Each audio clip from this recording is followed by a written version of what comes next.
Buenas, bienvenidos a Terra Mágica. Estoy aquí con Chris Obeck, fundador de Magonias Chain, y también ha hecho libros como Wandering the Sky con Jack Spally, Return to Magonia con Martín Schuff, Viajes inexplicables con Jesús Callejo, Huellas de una arqueología fantástica o Parts, objetos fuera de su tiempo con Juanjo Sánchez Oro, y también tiene artículos en otros revistas y demás, ¿no?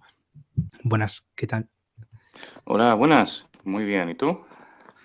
Bien, bueno, estamos aquí ya, hicimos una entrevista que está en el directo y estamos nuevamente porque tú estabas constipado y además estabas en un bar, entonces había mucho jaleo y Pues sí, la verdad. preferimos, No me podía centrar demasiado bien porque estaba, bueno, súper constipado y rodeado de turistas en una cafetería bastante ruidosa, sí. y bueno, y también estamos haciendo esto porque tú eres exigente, porque si no también podrías haber dicho, bueno, así está bien, ¿no? Ya, pero bueno, vamos a hacerlo bien. Vamos a hacer un buen repaso a este Eso está tema, bien. bien hecho y para que todo el mundo sepa cómo evolucionó este tema, ¿no? Sí, pues me parece bien. Vamos a hacer un buen repaso al tema de los airships desde sus principios para que los oyentes puedan conocer la evolución de este tema y así pues así tendrán una información un poco más fiable de cómo fue, porque se han dicho muchas tonterías acerca de la oleada de airships en el siglo XIX y realmente hay que conocer las raíces del fenómeno, las raíces de los testimonios, pero el fenómeno de los airships en sí, porque realmente empezó muchísimos años antes que lo que se cree. Y bueno, antes de empezar, creo que sería bien explicar qué es un airship, ¿no? Ya que estamos hablando con el término en inglés, ¿no? Ujú. Sí, pues la palabra airship significa simplemente ship, que es nave, y air viene de aire, por lo tanto, aeronave. Estamos hablando de dirigibles y en 1990 y pico, pues la palabra airship también se refería a globos aerostáticos más o menos dirigibles. Pero la idea, el concepto de lo que es un airship empezó muchísimos años antes de que acuñaran la palabra airship.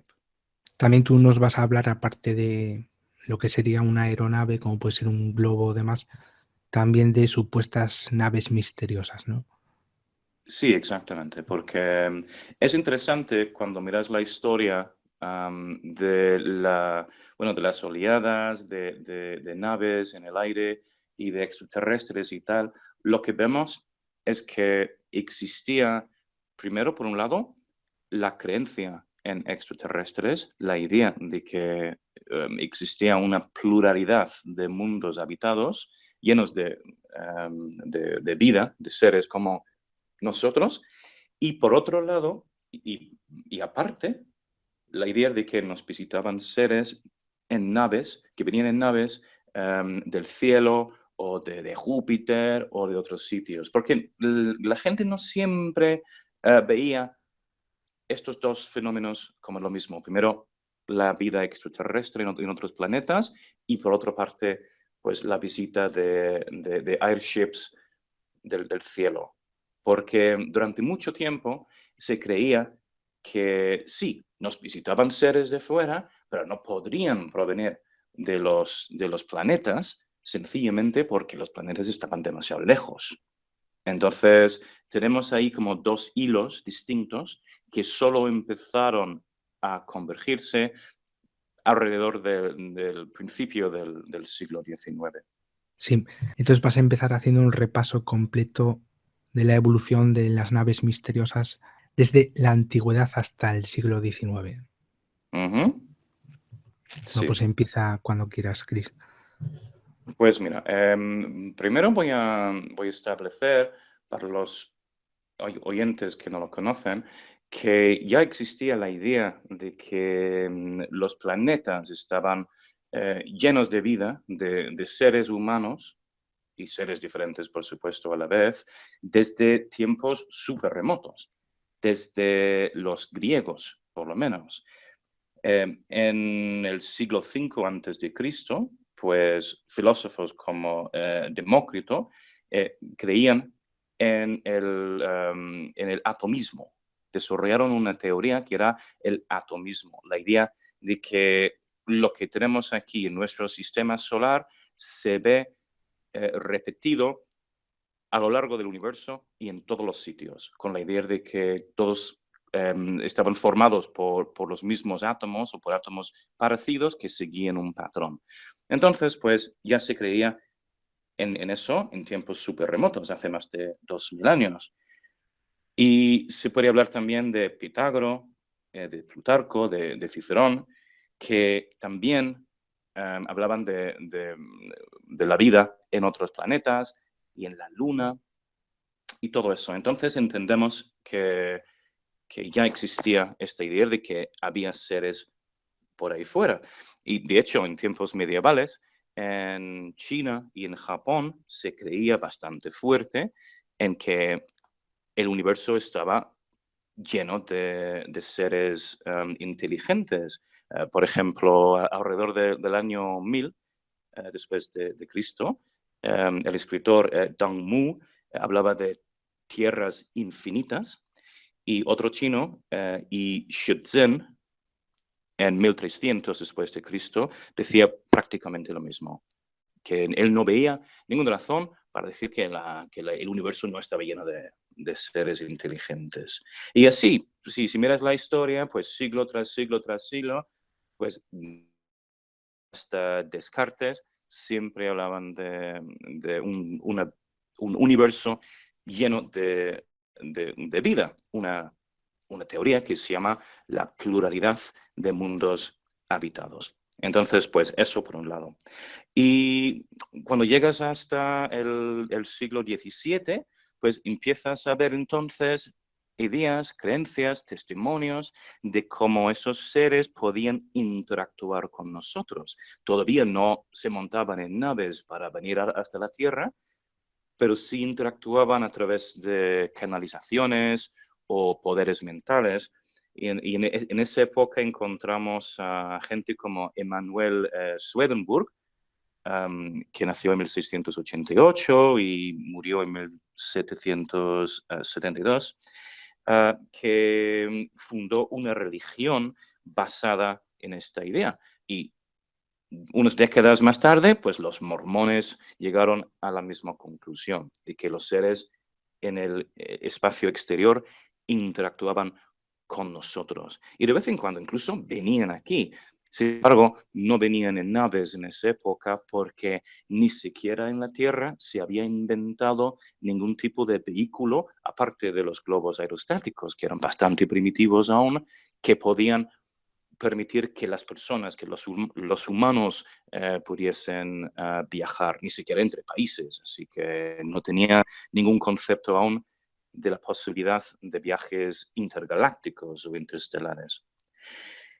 Y entonces, pues, en el siglo XVII, el siglo de Swedenborg, empezaron a hablar de la posibilidad de hacer literatura que se refería a visitas de extraterrestres a la Tierra, pero ya en ficción, en literatura y en poesía también. Entonces, en el siglo, bueno, en 1634 encontramos de Kepler. Muchísimos científicos en esa época no solo se dedicaban a la astronomía o a la física, sino también a las novelas, a escribir novelas. Entonces encontramos el científico Kepler, Johannes Kepler, en 1634, cuyo libro Somnium hablaba de demonios y extraterrestres que venían de la Luna.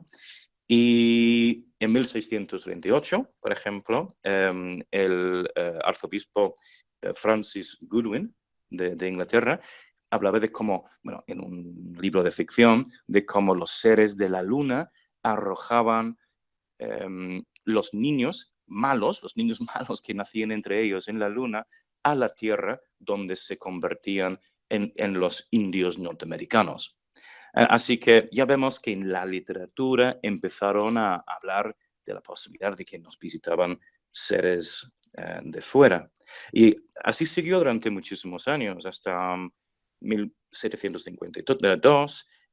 Voltaire, en el libro, en su novela Micromegas, pues hablaba de seres de Sirio y Saturno que llegaron al mar Báltico, en la Tierra, y luego ciertos autores franceses, como Louis Gauguin de la Folie, que escribió un libro que se llama El filósofo sin pretensión, en 1775, sobre un ser de Mercurio que llega a la Tierra en una nave que se estrella.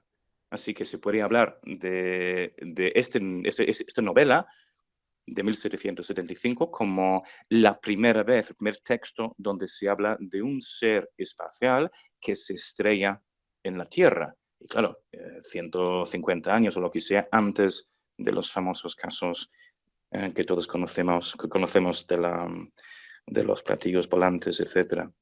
Y curiosamente, en la misma época, casualmente en 1775, en el mismo año, un fraile en Yucatán, Manuel Antonio de Rivas, escribió un cuento acerca de viajeros espaciales y guerras en el espacio, la luna explota y cosas así. Y este fraile fue detenido por la Inquisición en Yucatán, que quería saber básicamente de qué iba eso, cómo podía escribir historias sobre explosiones en la luna y seres viajando por el espacio y tal, ¿no? Y al final le liberaron porque era un hombre muy viejo y tampoco hacía ningún daño, ¿no? Pero lo que vemos es que a lo largo del siglo XVIII ya se hablaba de naves extraterrestres que viajaban entre planetas, venían a la Tierra y esas cosas. Y al principio del siglo XIX, pues también en la literatura se empieza a hablar de cómo seres de otros planetas o de la Luna querían invadir a la Tierra. Así que encontramos, por ejemplo, un cuento de Washington Irving de 1809, donde dice que los habitantes de la Luna quieren invadir la Tierra y tomar control. Y curiosamente, una mujer, un poeta que se llamaba Jane Taylor, que llegó a escribir una rima que es muy famosa incluso entre niños españoles, pero realmente viene del inglés, que se canta así más o menos: Twinkle, twinkle, little star, how I wonder what you are, que es una canción que todos los niños pequeños conocen, incluso aquí. Pues ella escribió un cuento bastante largo acerca de un hombre de Venus que había venido a la Tierra, y estamos hablando de las meras 2 décadas del siglo XIX.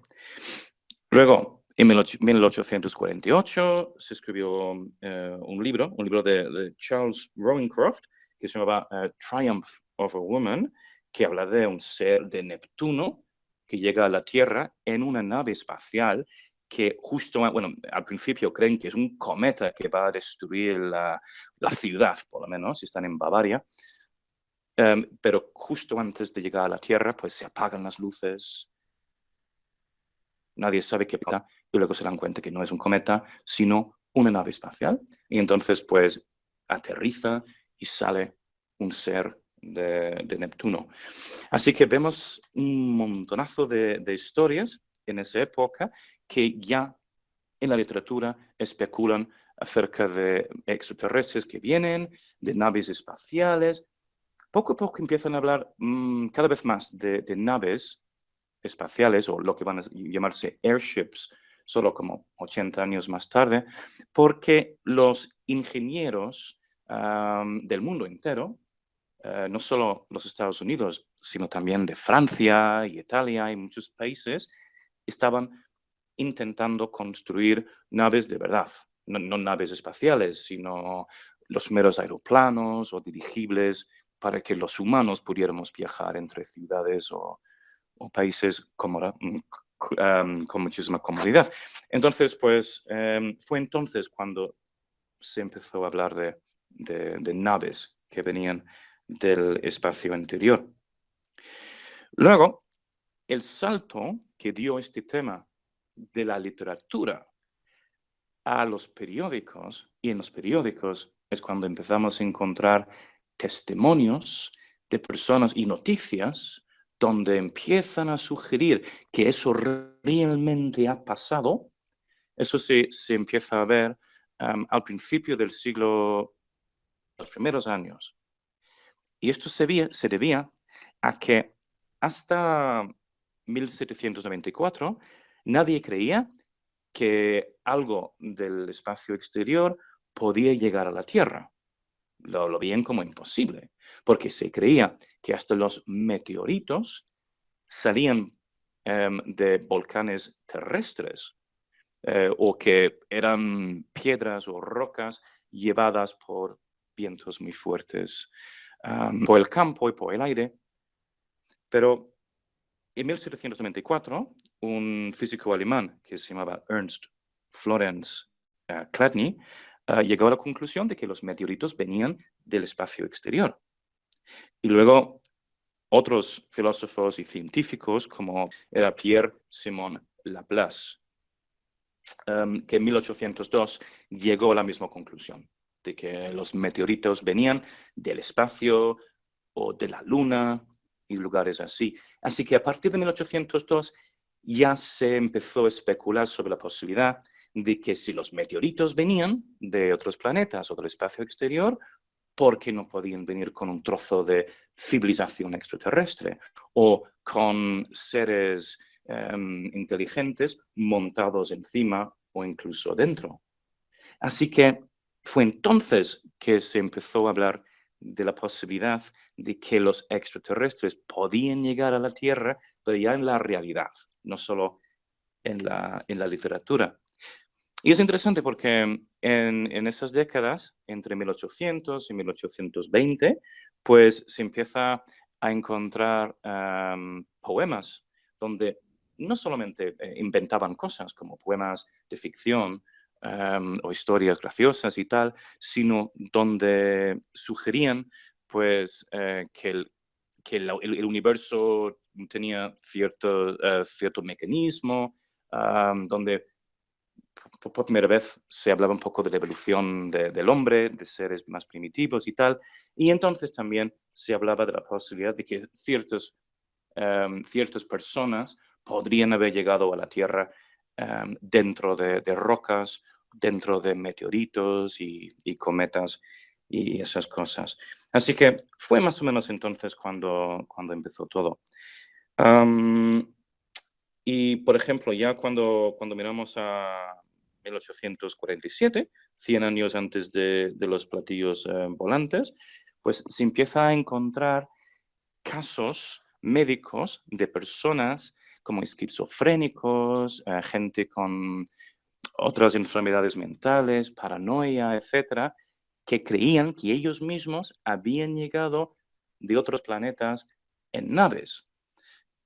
Entonces, pues se empieza a encontrar este tipo de idea entre casos de personas enfermas, desde granjeros hasta profesores de instituto, porque hay muchísimos archivos sobre casos de personas con enfermedades mentales de mediados del siglo XIX.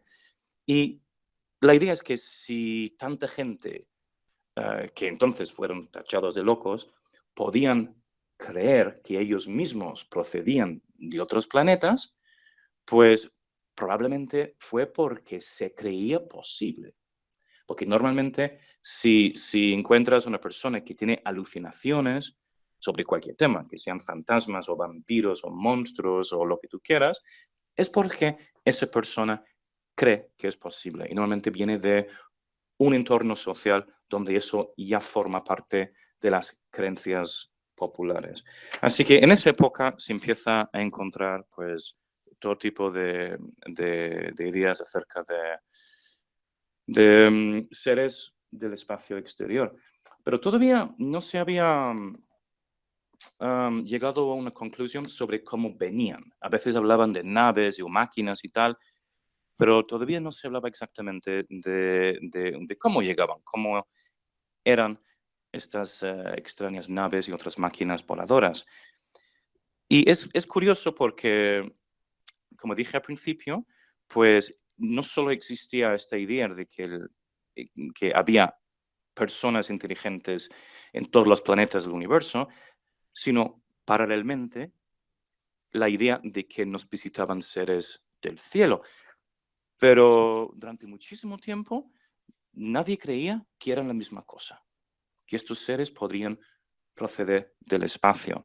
Así que si miramos en libros romanos, de Livio, por ejemplo, que habla de naves tripuladas en el cielo, en 173 a.C., hasta el arzobispo de Lyon en Francia, Agobardo, en el siglo IX después de Cristo, que también hablaba de seres que tripulaban naves que venían del cielo, pues todavía nadie pensaba, pues a lo mejor vienen de otros planetas. Pero estas oleadas sí existían entonces, o por lo menos los antiguos escritores, cronistas, hablaban de oleadas de airships, más o menos igual que a finales del siglo XIX. En la Europa medieval también se hablaba mucho de naves extrañas que llegaban, curiosamente, a Irlanda, Escocia, Inglaterra, sobrevolaban Londres, y entonces pues venían como pequeños seres que bajaban por cuerdas o incluso volando para liberar un ancla o algo así que se había enganchado en una puerta, en la tierra, o en una ventana o en un tejado. Y entonces, pues, de vez en cuando morían. Así que encontramos en estas historias los primeros casos de tripulantes que llegaban en barcos voladores que morían incluso. De vez en cuando la población londinense, por ejemplo, se asustaba y la idea es que los cogían y los mataban y entonces acababan enterrándoles. Así que empezamos a encontrar pues, historias de naves estrelladas en tiempos medievales. Y así, es que siempre hubo pues naves extrañas volando en los aires. Los monjes de Saint Albans en el Reino Unido en 1254 pues hablaban de naves en el cielo. Si miramos a China, a 1522, pues un autor que se llamaba Liu Yu, pues escribía sobre naves y tripulantes gigantes que llegaban a la Tierra como si estuvieran explorando. Y otros escritores, filósofos como Erasmus Francisci en Stralsund, en Austria, en el siglo XVII, pues también habló de no solo naves en el cielo, sino también un enorme disco, como si fuese un platillo volante. No te voy a decir que era un platillo volante, pero es muy curioso que hablaba de naves y también un gran platillo que él compraba con un sombrero que volaba sobre la ciudad de Stralsund. Y, por ejemplo, la mística Jane Ladd, también del siglo XIX, pues, perdona, XVIII, que hablaba de una nave alada con jeroglíficos y cosas así, que también son ideas que volverían a aparecer no solo en la oleada a finales del siglo XIX, sino también en la época de platillos volantes estrellados, como en el caso de Kecksburg, que era también una nave más o menos de color dorado, como lo que vio Jane Ladd, pues 250 años antes, y también tenía jeroglíficos. Así que vemos una repetición de ideas que iban volviendo un siglo más tarde. Y curiosamente, el padre Benito Jerónimo Feijó, el español, que nació en 1676, murió en 1764, habló de una nube tripulada que se veía en el norte de España al principio del siglo XVIII. Decía que la gente echaba la culpa a magos portugueses en esa época, pero es interesante ver que incluso en España se ha visto, bueno, se veían naves extrañas en el cielo. Y nada, pues esta idea pues continuó durante pues muchísimo tiempo, muchísimas generaciones, hasta mediados del siglo XIX, que es cuando no solo empezaron a hablar de seres del espacio que venían en naves, sino también la posibilidad de que nuestros antepasados procedían de otros planetas. Así que toda esta idea de que nuestros antepasados eran extraterrestres y que llegaron aquí para ayudarnos a construir esta civilización y tal, todo eso es del siglo XIX. En el 1796, un misionero austriaco ya especuló sobre la posibilidad de que los indios de Paraguay habían llegado del espacio anterior, así que los indios actuales serían sus descendientes, pero también en 1832 se empieza a ver una serie de libros en Francia donde decían que nuestros antepasados llegaron de un planeta que había explosionado en la antigüedad y que las estatuas de la isla de Pascua y cosas así, pues fueron obra de esos extraterrestres, exactamente igual que lo que se decía más tarde, en época de, en los años 60 y 70 del siglo XIX, con Eric von Daniken y Zacharias Sitchin y gente así. Así que vemos que la idea de esta oleada de naves extrañas de la que tanto se habla a finales del siglo XIX, pues tiene una evolución larguísima. Se podría hablar también, como he hecho en otra ocasión, de objetos que caían supuestamente. Y estos son noticias, esto no es literatura, no es ciencia ficción en teoría, pues objetos que caían desde 1854 hasta 1884, que contenían momias, que contenían seres extraterrestres, a veces vivos y a veces muertos, placas, libros, objetos con jeroglíficos, instrumentos extraños, mapas del universo, como el mapa de Betty Hill. Iba a decir Benny Hill. Pues Betty Hill, por ejemplo, ¿no? Que durante su abducción pues, produjo un mapa de estrellas y se hablaba a veces de que podría ser una constelación reconocida. Pues mira, este concepto tampoco empezó entonces, esto empezó en el siglo XIX. Entonces, pues nada, que el tema de la oleada de los airships es bastante antiguo. Y cuando llegas a 1891, pues se empieza a hablar ya de cómo las luces en el cielo, aunque no se veían con mucha claridad, podrían ser naves extraterrestres. En el libro que escribí con Martin Schoff, Return to Magonia, hablamos de un caso de 1891. El testigo, hubo varios testigos, pero el testigo principal era un capitán del ejército, un capitán Alonso Swan de Albuquerque, y él describió las maniobras de lo que él llamó naves inteligentes en el aire sobre los Estados Unidos, y esto fue muchísimos años antes de, primero las oleadas famosas y segundo antes de la invención de vehículos que los humanos podían disfrutar. Y todo esto quiere decir realmente que cuando se habla de que Julio Verne, que es una teoría de que se habla últimamente, podría haber inspirado, intervenido, participado de alguna manera en la creación de la oleada de aeronaves, realmente es muy difícil decir eso porque ya existía todo esto.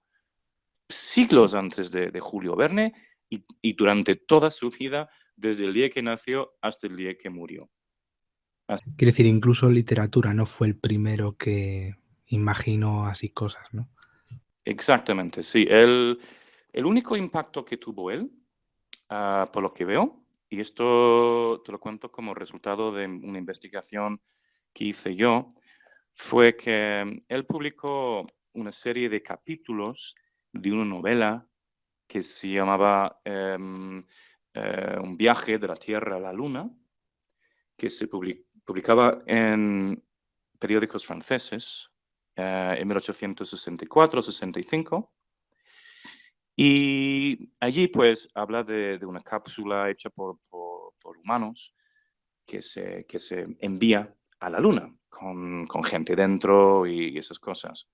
Pues parece que esta historia que inventó pues inspiró a la población francesa de Saint Louis, en Missouri, a recrearlo en inglés, cambiando los nombres un poco para que fuesen nombres ingleses y hacer así el caso de un cazador que se llama James Lumley, que supuestamente en 1865 pues vio la caída de una cápsula con jeroglíficos dentro, algo extraterrestre y tal.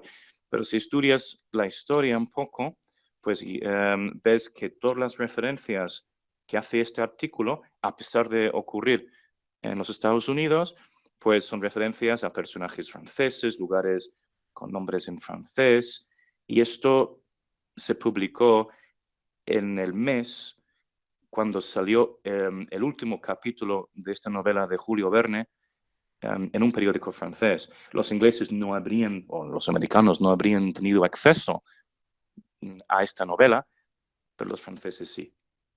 Y entonces, pues, recrearon esta historia. Entonces, pues, el único impacto que yo veo que habría tenido Julio Verne fue entonces. Y ya está. Pero la idea de que se ¿Qué inspiró fecha algo. sería? La historia de esta cápsula que cayó a la Tierra, 1865. Ok. Y casi todos los detalles vienen o de la obra de Julio Verne o de otra obra que se publicó justo a la vez que la obra de Julio Verne en 1864, que también habla de la caída de un objeto de la Luna. Pero es la única vez que realmente se puede decir que Julio Verne tuvo algo que ver con la oleada. Yo creo que fue lo contrario. Él fue inspirado por siglos y siglos y siglos de historia, además de que durante su vida se empezó a ver de todo, o por lo menos se hablaba de casos de naves extrañas, de cosas caídas de la luna y cosas así, pues se hablaba muchísimo en Sí, de periódicos hecho, no también. sé si... Sí, perdón. Ujú. Y no, que eso habría inspirado a Julio Verne, que no habría sido lo contrario. Sí, no sé si será en Robur el Conquistador o en o alguna de las obras de Viaja a la Luna, ¿no? Pero recuerdo que había como recortes de prensa, entre comillas, no escritos, ¿no? Ujú, exacto, sí, sí, con titulares me parece. Y Mm. entonces, pues está clarísimo que no es que Julio Verne inspiró a lo que salió después, sino que él había sido inspirado por los periódicos de la época, porque es exactamente lo que hemos encontrado en mi grupo de investigación Magoni Exchange. Muchísimos artículos y titulares pues anteriores a la obra de Julio Verne. Y sobre otras cosas que se habla que es un profeta, ¿qué opinas, no? Pues, hombre, un hombre muy inteligente sí era, pero por lo que veo, no tengo informaciones aquí, pero he leído muchísimas veces sobre cómo él se inspiraba eh, en las revistas científicas de la época, hacía predicciones sobre lo que podría ocurrir, lo que podría inventarse, y entonces escribía sobre esas cosas.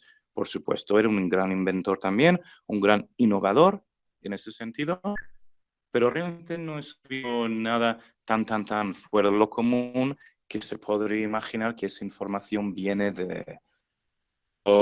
súper secreto o de ni nada así. Creo que se te olvidó hablar de una ópera que también se escribió en Grecia, ¿no? De una literatura de ficción, vamos a decir. Es de Luciano Samosata. Mm, Historia verdadera era. era el romano ese, sí, sí, A Roma no, yo pensaba que era griego. sí. Pero no lo menciono porque estamos hablando de cómo un fenómeno natural pues llevó un barco normal de la Tierra a la Luna en una especie de ola enorme o lo que sea. Entonces, pues por eso no me venía Si no hay aeronave, ¿no? a la cabeza. No, no era aeronave. Que si, Pero si ahí lo que se ven es humanoides, ¿no? Y así en... sí, sí, sí, sí. Pero como no va de visitas a la Tierra, pues no Ya. entra en el tema de la evolución de la oleada de aeronaves realmente, ¿sabes? Sí, entiendo, sería más de, pues, extraterrestres en la literatura, ¿no? Sí, que lo cual no es exactamente el mismo tema. Ujú. Bueno, luego hablaste de Emanuel Swedenborg, ¿no? Él también hizo escritos sobre una nave, ¿no? Ah, Swedenborg, ya Hablaste antes. lo mencioné. Sí, bueno, él habla de la interacción entre seres interplanetarios en general. Entonces, pues no solo habla de visitas a la Tierra ni nada así, habla en general de cómo se interactúan seres entre los planetas. Entonces, pues se menciona rápidamente, brevemente, pero es parte del tema de nuestro contacto con extraterrestres, pero es bastante preliminar a la idea de que nos podían visitar, porque aunque me parece que podían proyectarse astralmente, pero no venían en naves. Sí, él se dice que hablaba con ellos desde su estudio también y Ujú. diferentes cosas. Pero él tenía un dibujo de una aeronave y escritos. No sé si conoces eso. Sí, sí, sí, lo conozco. Lo único es que estuve hablando, no, estuve leyendo sobre este tema y es posible que el dibujo, este famoso que aparece tanto en internet, no es exactamente lo que dicen que es, una nave espacial, etcétera. Entonces, en un momento dado me gustaría investigarlo un poco más para saber exactamente de qué iba, pero me gustaría consultar las fuentes originales para hacerlo. Así que lo haga, no puedo hablar de ese tema. Ok, yo lo que vi era un documento, pero demasiado pequeñito, ¿no? Del Ujú. texto Sí. supuesto original. Aparece de vez en cuando en Facebook y en páginas web, pero como todavía no lo he investigado, no hablo de ello, solo hablo de lo que Sí, conozco. yo lo tengo publicado, pero tampoco sabía, pues eso, que Ujú, hubieran sacado de contexto la imagen, ¿no? Pero ujú. bueno, tampoco me extrañaría sabiendo cosas que sé, ¿no? Me parecía curioso porque parece como si tuviera un tren de aterrizaje, ¿no? Pero claro, Sí, si no es... sí, sí. Ya te digo que prefiero no hablar de ello porque no lo conozco bastante bien. De todos modos, pues era uno de los místicos que empezó a hablar de cómo nos comunicamos con seres en otros planetas. Entonces, pues, no sé, es un poco raro todo. Era una especie de secta que curiosamente sigue existiendo. Se pueden Ahí sí encontrar que iglesias de Swedenborg en varios países. No sé cuántos pues no, discípulos tiene, pero hay gente que todavía cree en eso. Es curioso. no sabía, pero lo que contaba la prensa sobre los swedenborgianos, ¿no? Que así les llamaban, pues Ujú. era un poco, pues lo típico de las sectas de hoy, ¿no? Que incluso había Sí, alguno que se sentía engañado por Emanuel Swedenborg, ¿no? sí, sí, sí, sí, por supuesto. Es que es interesante también cuando se profundiza en lo que es el concepto religioso de viajes en el espacio, porque durante muchísimo tiempo se hablaba de Jesucristo como viajero espacial, porque el gran problema que tenían los teólogos durante mucho tiempo era, si existen otros planetas, pues Dios no los habría creado sin poner personas allí, porque claramente nosotros no podemos llegar hasta allí, por lo tanto, alguna función tiene que tener. Entonces, pues si existen planetas en el universo, tienen que estar habitados. Pero por otro lado, Dios, pues, querría que fuesen todos planetas cristianos. Y entonces, ¿qué haría en ese caso? ¿Mandaría a su hijo a morir miles y miles de veces a miles y miles de planetas? Entonces existe la idea, la teoría teológica de que Jesucristo viajaba entre los planetas, pues, o su espíritu o su cuerpo, pues muriéndose una vez y otra vez y otra vez para salvar a los distintos extraterrestres que habitaban esos lugares en el universo. Así que cuando se empieza a hablar de la posibilidad religiosa de que seres viajaban entre los planetas, el Sol, etcétera, bueno, ahí tenemos para hablar toda la tarde, porque es un tema bastante profundo. Y claro que hoy en día se habla de lo mismo. Hay muchas sectas donde se refiere a Jesucristo y a otros mesías y personajes importantes y personas importantes en las religiones como si fuesen extraterrestres. También me recuerda a las obras de Juanjo Benítez, donde ponía eso. Y él, claro que no fue ni la primera persona que lo había dicho el año que lo escribió, porque es un tema bastante importante en el mundo ufológico desde los años 40.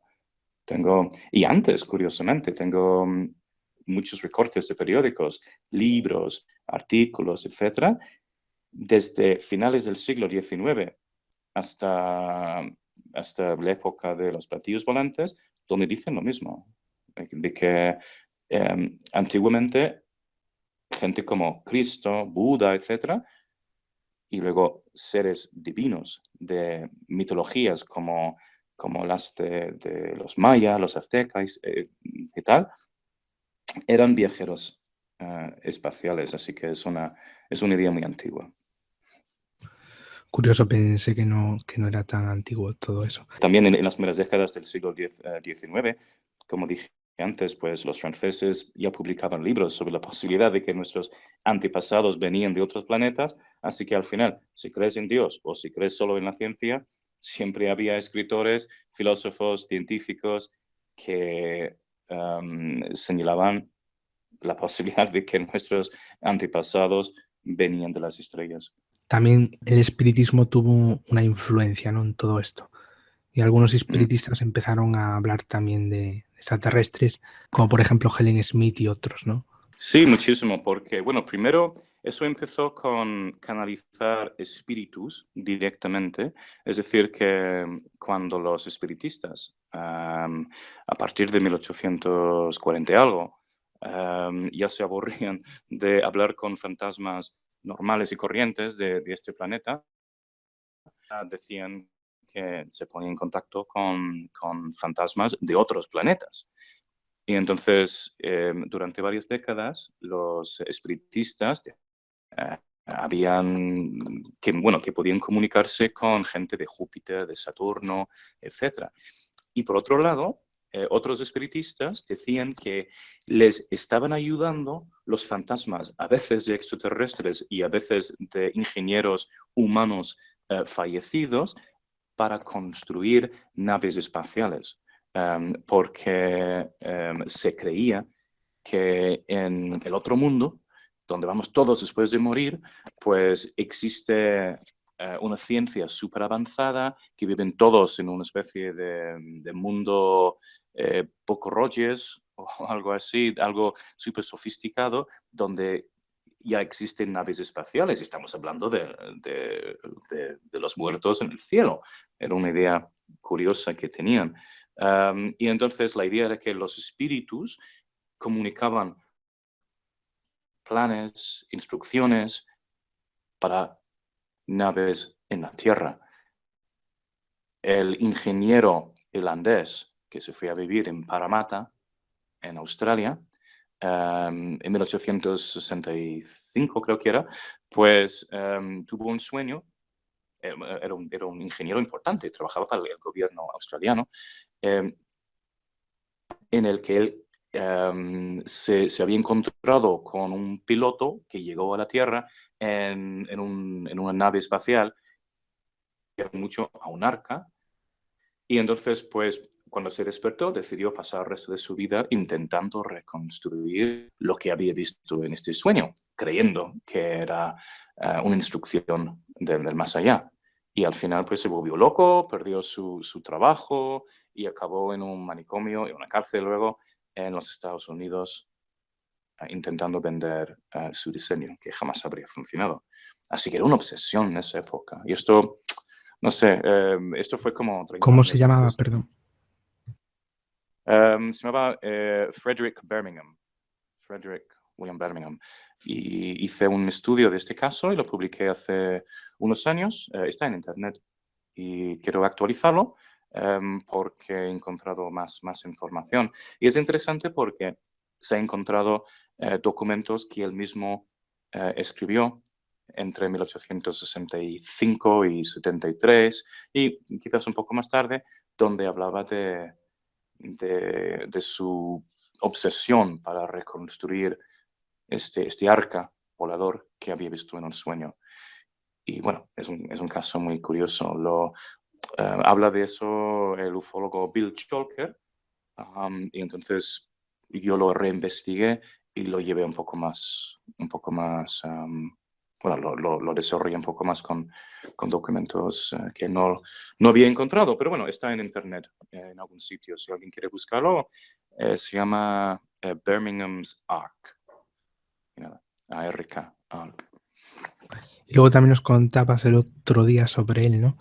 Que había tenido también paranoia, ¿no? Pensaba que le Sí, querían robar ahí. sí, es interesante porque ahí vemos una persona que habla de ovnis, que habla, porque también vio más ovnis en el cielo y tal. Habla de espíritus, habla de esas cosas y a la vez cree en una conspiración contra él porque él creía que la reina Victoria quería conseguir su diseño para construir una aeronave y que con eso la reina Victoria habría invadido Australia en algún momento dado. Y entonces, cuando él perdió su trabajo en el gobierno australiano, pues él creía que había sido por influencia de la reina Victoria, intentando vengarse porque este ingeniero, Frederick Birmingham, no quería vender su diseño a los británicos. Es que la idea también de las conspiraciones y tal también es súper antigua. Es tan antigua como todos estos temas de extraterrestres y de oleadas y no sé qué. No hay nada nuevo. Nada nuevo. Y bueno, luego del espiritismo ya viene la prensa con sus aeronaves misteriosas, ¿no? Y ya nos vamos acercando un poco a la oleada Airship de 1896-97. ¿Nos puedes Exacto. Sí. contar? Pues te voy a contar que en 1880 pues ya se estaban hablando de extraterrestres que venían a la Tierra y tal, y de naves alienígenas que explotaban en el aire y caían a trozos sobre la Tierra, igual que Roswell. Y en 1880, pues en esa época, pues todos los ingenieros del mundo estaban intentando crear el primer dirigible para revolucionar el transporte humano mundial, internacional. Y entonces, pues se creó en ese año, en marzo, un cuento, una broma, que se publicó en un periódico de San Francisco acerca de unos chinos que habían inventado un globo aerostático para viajar entre Pekín y Nueva York. Y entonces, pues, ese cuento se publicó, tuvo mucho éxito, pero nadie lo tomó en serio. Y unos 16 años más tarde se hizo un remake de ese cuento para que en octubre de 1896 se publicara también en California, por supuesto, una historia sobre una aeronave ya un poco más actualizada. Ya no era como un globo aerostático, ya tenía forma de pez y cosas así. Pero era más o menos igual. La historia era exactamente lo mismo, con que la gente en la Tierra escuchaba voces y musiquilla y cosas así, mirando hacia arriba y vieron un foco súper potente. Claro que en 1880 pues, era un foco con velas. En 1896 pues ya era un foco eléctrico, pero era lo mismo, era exactamente la misma historia con unos hechos cambiados. Y esto se publicó en 1896, en octubre, tuvo su éxito, la gente decía, ay, qué cosas, luego se desmintió diciendo, ¿qué dices? Esto fue una invención de un editor de California y se olvidó el tema. Pero luego, en abril del año siguiente, 1897, pues se volvió a hablar de esta historia, se recrió una tercera vez esta historia y a partir de entonces, pues, que fue el 1 de abril, es decir, que coincidió con el Día de los Inocentes, pues ya todos los periódicos competían por vender cientos y cientos o miles de ejemplares hablando de aeronaves en su pueblo también. La mayoría no hacían referencia a tripulantes extraterrestres, por lo menos al principio, diciendo que eran ingenieros normales. La mayoría de los veces eran de los Estados Unidos y que estas aeronaves iban a Cuba y lugares así. Y luego, pues lo que suele pasar cuando una historia ya ha dado la vuelta 100 veces por todos los pueblos, por toda la prensa, empezaron a decir que a lo mejor no son ingenieros humanos, podrían ser extraterrestres. Y entonces, pues, la oleada de 1897, pues, tomó ese giro y empezó a incluir historias sobre extraterrestres que caían a la Tierra, acababan enterrados en pueblos, en cementerios, que bueno, cosas así muy, muy curiosas. Entonces, pues realmente se ve la oleada de 1896-97 como una extensión perfectamente natural en la evolución de un tema que había que décadas antes y se podría hablar incluso de siglos antes.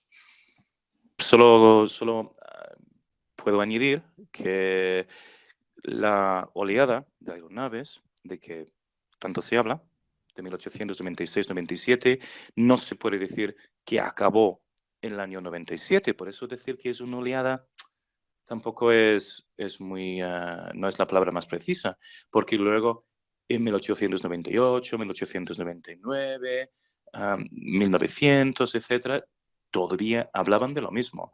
En general eran copias, eran artículos, historias que copiaban artículos anteriores que habían tenido éxito, de un gran boom de periódicos, todos competían entre ellos, todos los años pues volvían a publicar historias de este tipo, se incluían entre historias también sobre monstruos y vampiros y fantasmas y ángeles y brujas y poltergeist y todo lo que quieras, pero sacaban los mismos temas siempre, eran súper sensacionalistas. Y cuando investigas estos casos, hay que tener mucho cuidado porque la mayoría de las veces ni existían los testigos ni muchas veces los mismos lugares. Entonces, no se puede. Eso cuando te pone el nombre, ¿no? Sí, y cuando ponen los nombres, a veces existían, a veces no existían, a veces existía esa persona, pero vivía en otro sitio o que no era. A veces, por ejemplo, para burlarse de los más pobres, pues escogían a alguien como un herrero negro o algo así, o un esclavo incluso en cierta época, usaban su nombre y decían en el artículo que este hombre era un profesor, un científico o lo que quieras. Toda la gente en la comunidad entendía que se trataba de una broma. Y el gran peligro es que los ufólogos, 50 años después, 120 años después, cogen estos artículos y dicen, ala, mira, ovnis en la antigüedad, ovnis antiguos con nombres y apellidos y con todo, y a menos que empiecen a mirar un poco en los hechos, no se dan cuenta de que todo fue una broma, que estas personas no eran reales o no eran las personas que se describían. Entonces, hay que tener mucho cuidado cuando se hace una investigación de este tipo. Y hay muchos libros y muchos artículos que se publican hasta en español hablando de la oleada. La mayoría a lo mejor se apoyan en 30 recortes de la época y dicen, ostras, 30 recortes, eso es un montón. En mi grupo hemos reunido más de 7.000. Claro, es que con 7.000 recortes te das cuenta de muchas cosas, que con 30, que son realmente 30 casos aislados, pues no te das cuenta. Y por eso no he escrito todavía yo un libro sobre este tema, porque es tantísima información que no he podido encontrar tiempo para analizarlo bien. Sí, lo he leído todo lo que hemos encontrado, y puedo llegar a estas conclusiones sobre la carencia de fiabilidad de estos datos. Así que cuando publique por fin un libro sobre este tema, no va a decir probablemente que hubo ovnis en esa época. Aunque sí es cierto, tengo que reconocerlo, que en una época cuando todo el mundo lee estos periódicos y unos cuantos creen que realmente existe un fenómeno, porque no todo el mundo sabía que era una broma, especialmente cuando se escribía sobre testigos en un pueblo que todo el mundo sabía que no existían, pero luego este periódico se leía en otro pueblo o en otra parte del país, nadie sabía si era. Entonces muchos sí creían en la existencia de este fenómeno, salían de sus casas, hacían incluso fiestas, romerías, para mirar el cielo, como hacemos hoy en día, alertas ovni, y miraban al cielo y apuntaban cosas extrañas que veían. Entonces, por otro lado, sí hubo ovnis, en cierto sentido, porque la gente veía cosas extrañas en el cielo porque estaban buscándolas, pero no tenían mucho que ver con la oleada de airships de que tanto se hablaba en la prensa en esa época. Luego ya también hablaste del sensacionalismo de los periódicos, ¿no? Y de su afán por vender noticias, por hacer bromas y demás. Esto luego también ocurrió más tarde, ¿no? En 1947 y posterior. Sí, sí, sí, sí, sí. Era bueno, voy a hablar de un paralelismo casi exacto, porque la diferencia era el mes solo. Porque si hablamos de 1897, durante todo el mes de abril se inventaban, bueno, literalmente miles, pero miles de historias, porque hubo en esa época 8.000 periódicos diferentes en inglés y unos cuantos más en alemán y otros en español, publicados en los Estados Unidos. Así que estamos hablando de miles de historias. Y cuando miramos al año 1947, la época de los platillos volantes, vemos lo mismo de nuevo. Un montón de historias, muchas absurdas, otras iban de cosas que había visto la gente que no tiene nada que ver con nada. Y es lo mismo. Así que hay un paralelismo fascinante si comparas junio y julio del año 1947 con abril y mayo de 1897. Y lo más bonito de todo es que fueron exactamente 50 años. Así que siempre me ha parecido muy interesante esa casualidad. Lo que más influyó en todo esto, ¿no? Como nos contabas en otras entrevistas, fue el afán por construir una aeronave, ¿no? Realmente. Claro, claro, porque los periódicos en esa época estaban llenos de historias sobre ingenieros que intentaban pues construir una aeronave, y hubo muchas exposiciones y concursos. La gente sabía que antes o después se iba a inventar un transporte aéreo que revolucionaría el mundo entero. Existía incluso una empresa, una aerolínea, sobre esa época, creo que era 1896 o 95, ya existía una empresa con la esperanza de que alguien pronto inventaría el vehículo. Pero como nadie lo inventó a tiempo, pues al final acabó cerrándose la empresa. pero hubo tantísimo interés y muchas descripciones en los periódicos de aeronaves de todas las formas posibles, pero la mayoría con forma de pez. Había dibujos incluso, ¿no? Dibujos, bueno, había hasta modelos, maquetas, había de todo y descripciones muy detalladas que luego, claro, que cuando inventaban las historias sobre la gran oleada, la supuesta oleada, pues aparecían un montón. Y luego, claro, que cuando llegaron a inventar estos vehículos de verdad, también se parecían bastante, pero es normal, porque estas historias venían de descripciones de inventos de ingenieros de la época, justo antes, durante y después. Entonces, pues no es ningún misterio que los airships de la gran oleada pues se pareciesen tanto a un invento posterior, que simplemente fue el desarrollo de unos diseños bastante bien conocidos. Sí, además de esto también hay bastantes recortes de esa época y anteriores, ¿no?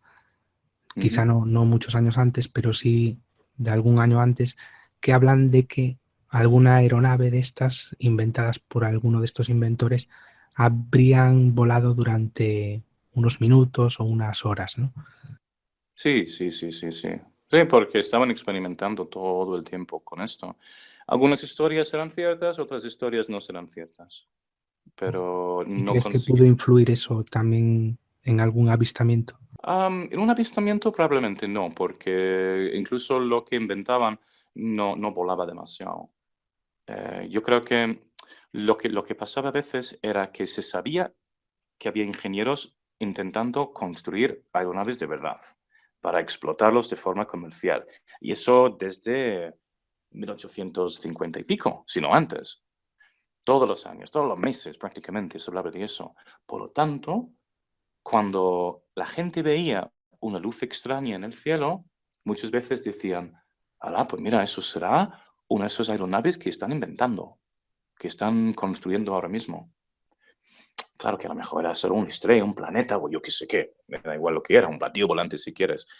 Pero la gente llegaba a esa conclusión de que lo que veía en el cielo simplemente era lo que se estaba intentando inventar entonces. Me habías contado también, ¿no? Que se lanzaron globos para hacer broma también, ¿no? Sí, se lanzaban globos desde el siglo XVIII. Entonces, siempre se habían lanzado cosas y la gente muchas veces veían estas cosas y decían, uy, ¿esto qué es? Eso será un prodigio de Dios o un mensaje del demonio o lo que sea. Así que siempre se había hecho desde el siglo XVIII y en algunas ciudades en Europa se prohibía incluso el uso porque caían luego estos globos con llamas dentro, caían sobre los tejados y causaban incendios en una época cuando no existían los bomberos como hoy en día. Entonces, pues claro que creaban grandes problemas y se prohibían. Y entonces, pues cuando se hablaba de aeronaves que se iba a inventar en cualquier momento y tal, pues se lanzaban estos, lo que llamaban fire balloons, para asustar o para confundir o como bromas. Y es interesante porque en algunas partes de los Estados Unidos, el 1 de abril de 1897, pues se quería hacer, para el Día de los Inocentes, se quería hacer volar algunas cosas de este tipo, pero llovía. Entonces tenían que esperar hasta el día siguiente o 3 días después. Y al hacerlo 3 días después, entonces la gente no lo relacionaba directamente con el Día de los Inocentes, que ya había pasado. Entonces, eso creaba más confusión, porque claro, no es lo mismo. Pues hacer una broma de este tipo el día 1 de abril, el Día de los Inocentes, y hacerlo 3 días después, porque entonces la gente duda de si lo que están viendo es una broma o no. Así que Eso nos sí, lleva es un... también a otro paralelismo, ¿no? Con el 1947, que es que había los periódicos, ¿no? Pedían que se les llevara una aeronave, incluso había quien fabricaba, ¿no? Un platillo volante sin importar su tamaño, ¿no? Claro, sí, y también hay un paralelismo curioso con los círculos en la cosecha, porque, bueno, ya en el siglo XX y XXI, porque en el siglo XIX muchos granjeros anunciaban a la prensa que había caído un airship en sus campos. Y eso hacía que todo el mundo viajara hasta allí y luego, pues igual no llegan o descubren que no hay nada, o a veces incluso construían una aeronave de madera, de cartón, de cosas así. Y entonces, pues siempre se trataba de bromas. Hay fotos incluso de esa época, de estos aeronaves estrelladas. Y a veces incluso decían que eran de otros planetas y chorradas así. Y eso se parece bastante al tema de los círculos en la cosecha en el siglo XX, porque entonces también se anunciaba que había círculos en un sitio, la gente se animaba a ir, y luego se ha descubierto que normalmente eran estudiantes universitarios que los hacían de broma. Pero a la vez, claro que era muy bueno para las empresas locales, los bares, los hoteles, tanto en el siglo XX como en el siglo XIX. Así que sí, ya te digo, estas cosas no son nada nuevas.